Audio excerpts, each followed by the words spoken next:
अगर मैं आपसे सिंपल शब्द में कहूँ कि भैया भारत में जितने भी यूट्यूबर हैं जो फॉर्च्यूनर दिखाते हैं, डिफेंडर से चलते हैं, बड़े बड़े घर दिखाते हैं, गाड़ियां दिखाते हैं, क्या एक्चुअल मनी है, क्या ये पैसे बना रहे हैं, पूरा इस वीडियो में समीकरण है। जिसको चाहो उसको शेयर करो। 100% जेन्युइन वैलिड कंटेंट आपको देने वाला हूँ, हर चीज के प्रूफ के साथ।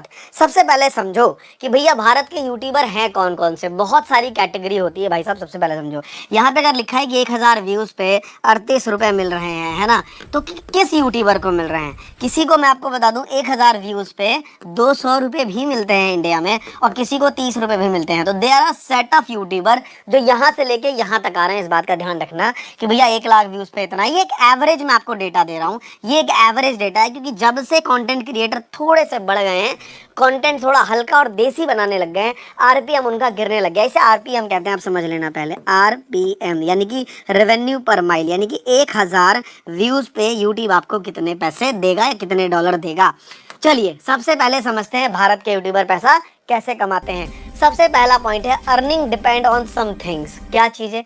सबसे पहले है ऑडियंस, कि आपकी ऑडियंस कैसी है, उसका एज ग्रुप क्या है और वो कितना देख रही है। मान लो आपकी ऑडियंस का एज ग्रुप 8 साल, 10 साल, 9 साल है, तो सीधी सी बात है यहाँ आरपीएम आपको कम मिलेगा, क्योंकि ये बच्चे डिसीजन मेकिंग नहीं होते हैं। अगर आप किसी बच्चा जाता है, उसको एक गाड़ी पसंद आई, तो वो क्या कहता है? पापा ये गाड़ी दिला दो, यानी कि डिसीजन मेकिंग पापा है। तो यानी कि अगर आप पापा के लिए कंटेंट बना रहे हो जिनकी उम्र 25 से लेके भैया 35 साल है, तो इसका आरपीएम आपको क्या मिलेगा? महंगा मिलेगा। और वहीं पे अगर आप उनके लिए कंटेंट बना रहे हो जिनकी उम्र 55 साल है, दवाई कैसे खाएं, जूड़ों से दर्द कैसे ठीक करें, तो फिर वही बात आ गई कि यहाँ पे मार्केट में ब्रांड्स डिपेंड करता है, क्योंकि दवाइयाँ चाहिए उनको, है ना, नेसेसिटी चीज़ है, तो इस पे आरपीएम उतना कम मिलेगा। तो सबसे ज़्यादा हाई आरपीएम कहाँ मिलेगा?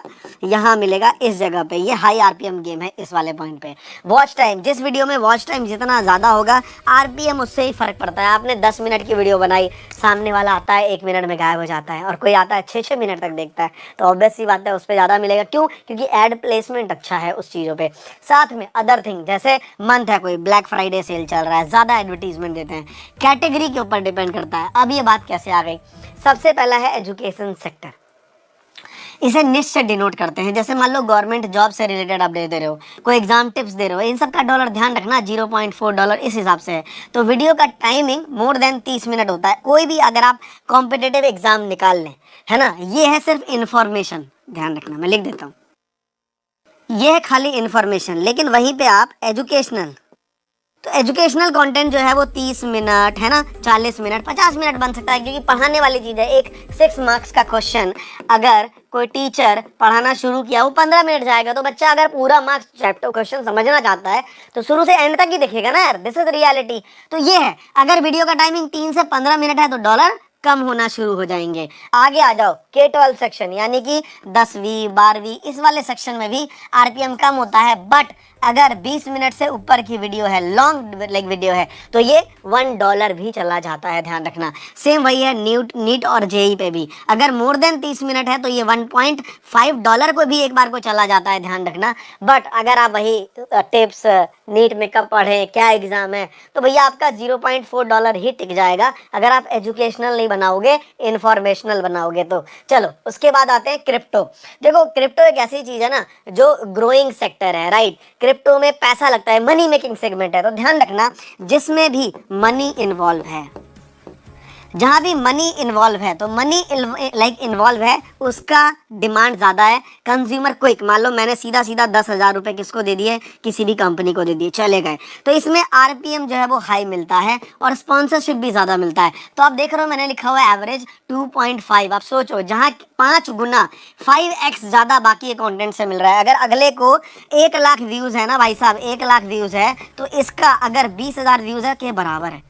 तो किसी का लाख व्यूज, किसी का 20,000 व्यूज, सेम है इन टर्म्स ऑफ मनी, ये ध्यान रखना। वही मेक मनी ऑनलाइन, ये भी टॉपिक बहुत बड़ा है, $3 तक का वीडियो जिसमें चला जाता है, भले लेंथ 10 मिनट 12 मिनट ही क्यों ना हो, इस बात का आप जरूर ध्यान रखेंगे। साथ में फाइनेंस कैटेगरी है, इसमें भी $1.7, ये एक एवरेज मैं आपको बता रहा हूँ, वेरी कर सकता है, किसी का $2 भी हो सकता है, किसी का $2.5 भी हो सकता है, क्योंकि फाइनेंस में लोग क्रिप्टो भी बना देते हैं, है ना। ये सब चीजें पे ध्यान रखोगे। वीडियो का लेंथ 8 से 10 मिनट 15 मिनट चलेगा, 20 मिनट भी चलेगा, मतलब लेंथ चलेगा, मतलब लेंथ इस पे डिपेंड नहीं करती है, मोर देन 10 मिनट्स होना चाहिए अगर ये बेटर है। फिर डिजिटल मार्केटिंग, क्योंकि इसमें ना होस्टिंग आ जाती है।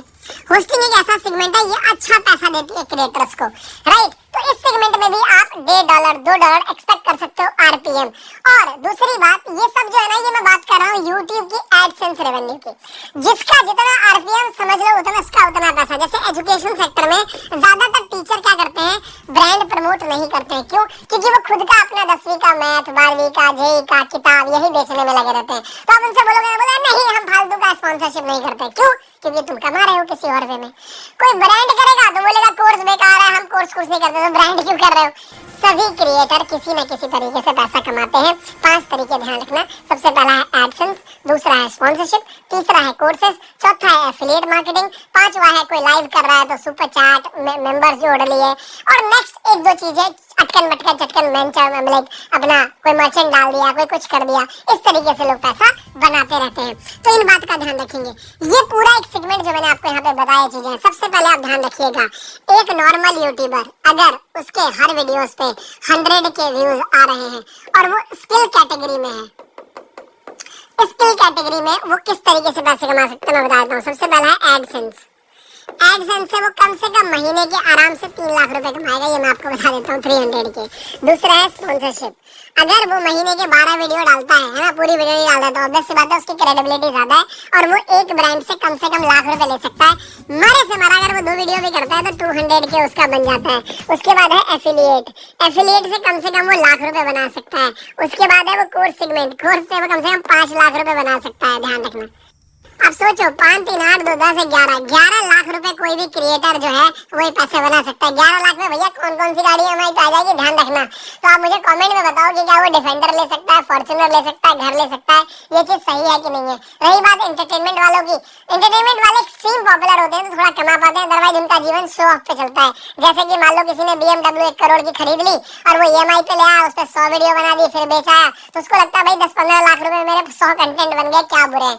तो ये सब भी एक मार्केटिंग स्ट्रेटेजी है। But in terms of skill creator, हम जैसे क्रिएटर जिनको भैया शो ऑफ से काम नहीं, डिजिटल बोर्ड पे आना है, बच्चों को एक वैल्यू स्किल देनी है, तो भैया इस तरह की रेवेन्यू वो जनरेट कर पाते हैं। आई होप ये वीडियो आपको अच्छा लगा हो। मुझे कमेंट करके बताइए कि आने वाले टाइम पे आपको किस तरीके की